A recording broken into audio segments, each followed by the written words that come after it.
Hello. I'm going to be talking about Superman, the 2025 version, directed by James Gunn. Let me say straight away that I think there are going to be some spoilers in this uh, in this video because I have to talk about the ending, which I'm not very happy with. So if you don't want spoilers, I'm afraid that's what's going to be coming later on. But let's start straight away by saying why call this film Superman? We already have a Superman from 1978, the Christopher Reeve film directed by Richard Donner. It's a far superior film. At least the Batman films have tried to sort of vary the names. Batman, The Dark Knight, Batman Begins. The Batman.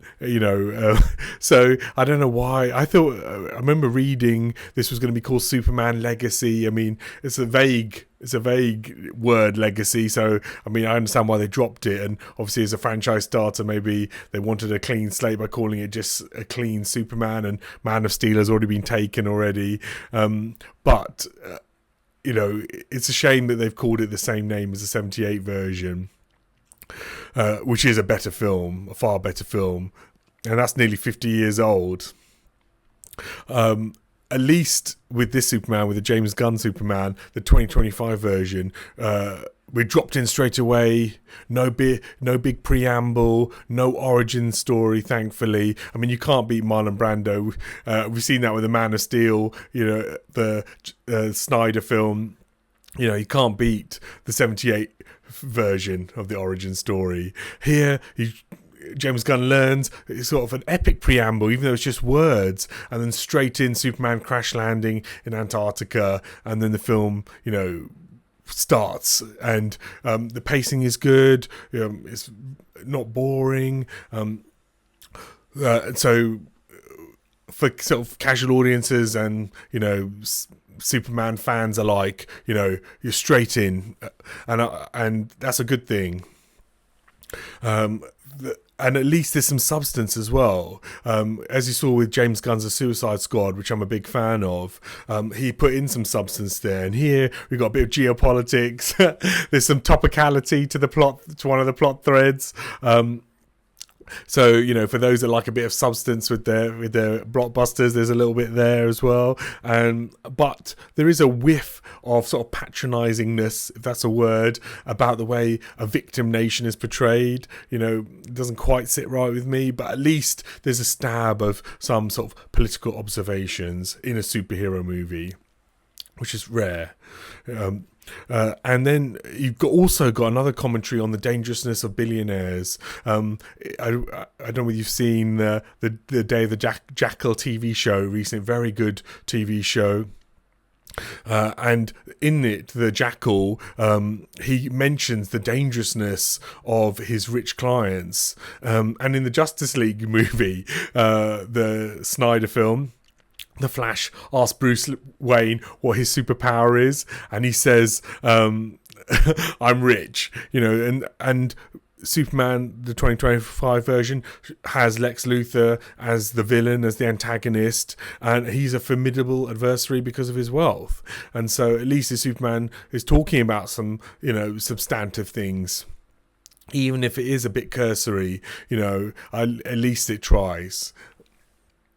And if you're wondering about this sort of big screen iteration compared to the Man of Steel and the Snyderverse, as it's sometimes called, I own Batman vs Superman, the director's cut, on 4K.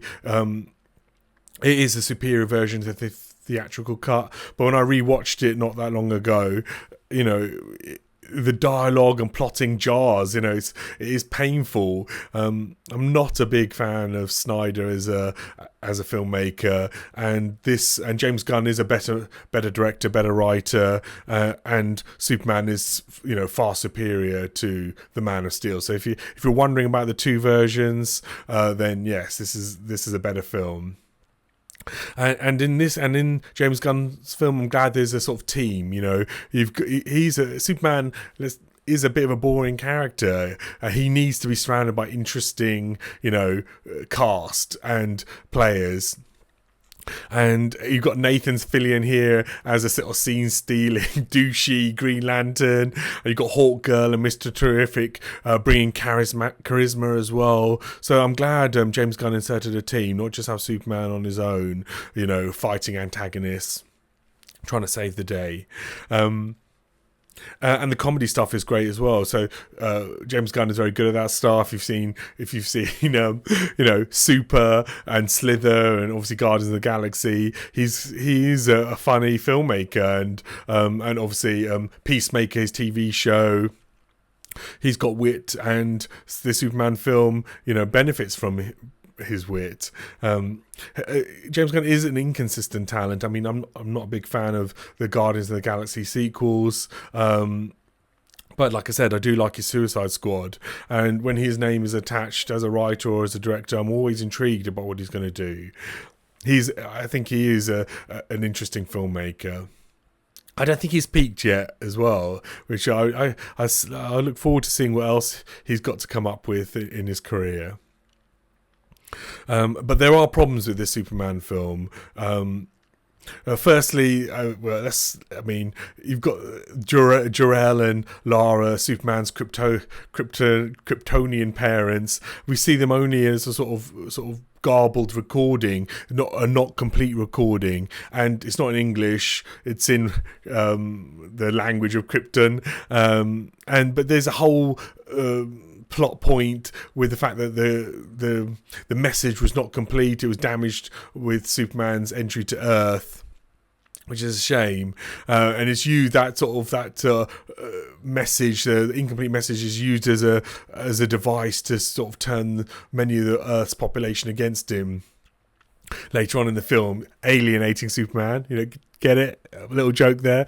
But it's not done very well. Also, Superman never bothered to try and complete the message. Obviously, he's not a tech guru. But he had Mr. Terrific there, who could have sort of fished out the message, and it's never really sort of after Superman kind of rehabilitates himself to the public, to the Earth population, that sort of the message is not returned to, or it's got was left hanging, I guess, for a sequel, or maybe Supergirl, which is due next year. In this new DC cinema universe, DC universe that's coming up now. I wonder how far this universe will get. The Snyderverse, we saw the sort of his Justice League extended version and what might have been. But again, when you watch that film, it's a bit tin-eared, the dialogue and the plotting is a bit like, I'm unimpressed with character development as well. Here, this Superman film is not great. It's not terrible, but it's not great either, and it's sort of an inauspicious start to this new cinema universe, this new franchise. And we've also got the choice of antagonist or sort of henchman that Superman has to fight. So like Bond often has like a sort of very clever adversary, but then a sort of really sort of physically intimidating henchman to deal with. And here Superman has the same thing. Lex Luthor is the brains, and then you've got Ultraman, who's stronger than Superman. And for me, using Ultraman derails this film. When you find out who Ultraman is, I find that when comic book movies have the protagonist fight an antagonist with very similar or same powers, I find that so lazy, so boring. It's very unimaginative. Even in good films like, say, Logan has the same thing. And in one of the best sort of superhero films of all time, Black Panther, that has the same thing as well. It's sort of Black Panther fighting Killmonger at the end. They've got the same powers. It's just, I just find it so tedious to have that. And here Superman is fighting Ultraman, and when you find who Ultraman is, I roll my eyes when I saw it. For me, it feels like a total cop-out. It reminds me of the sort of get out of jail plot card of Avengers Endgame, which, after Avengers Infinity War, which I very much like, and I own on 4K, I find Endgame, I couldn't believe how disappointing that film is. and having Ultraman here fighting Superman, he's a clone of Superman. That means if Superman can be cloned, that means he's been cloned any time. And same with any of the superheroes, they can be cloned. It's very lazy. I just having like the multiverse, has that problem too. If you have a multiverse, then does any character ever really perish? I mean, sort of endless intellectual property exploitation. Therefore, there are no stakes. So if no character can really die, then where's the stakes? It's the same with if Superman can be cloned. It's an odd choice. I kind of derailed this project for me, unfortunately. They should also have varied things up as well. I mean, how many iterations on TV and in the cinema have we got Superman who's sort of various versions of the same kind of Clark Kent, the same kind of Superman? I think there needs to be a radical rethink of the character. We've had too many similar Supermen and Clark Kents. Same needs to be done with Bruce Wayne and Batman and Peter Parker and Spider-Man. There needs to be sort of a rethink. Imagine someone like Daniel Kaluuya, if I'm pronouncing his name correctly, as Batman. The antagonist in Widows and the star of Nope and Get Out. I would have thought he would have been a brilliant Batman.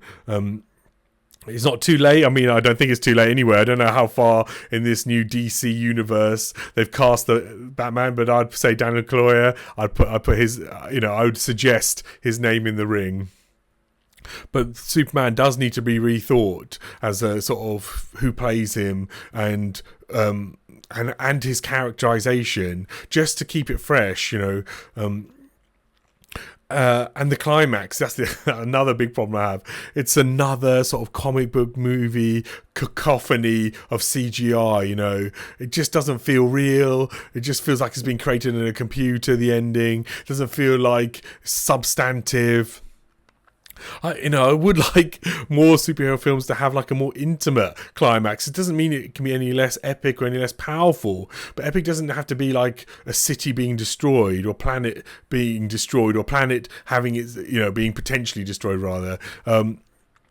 I think you can have real stakes, real peril, but without the need for sort of huge buildings, countless buildings to fall, And it doesn't look real. It just doesn't feel real. And when it doesn't feel real, you're like, well, if this has been done in a computer, I mean, where's the thrill then? So unfortunately, while there is some merit to this version of Superman, this 2025 version, and it at least betters Man of Steel, but it doesn't even come close to the sublime heights of the 1978 Superman film. No iteration actually of Superman has come close to that. I mean, that's a real achievement for Richard Donner, the director, and that's what I would advise you to do. If you haven't already seen them, see the director's cuts of Superman and Superman 2 with Terence Stamp as General Zod. Those films still stand up, and that is phenomenal to me. Thank you for listening.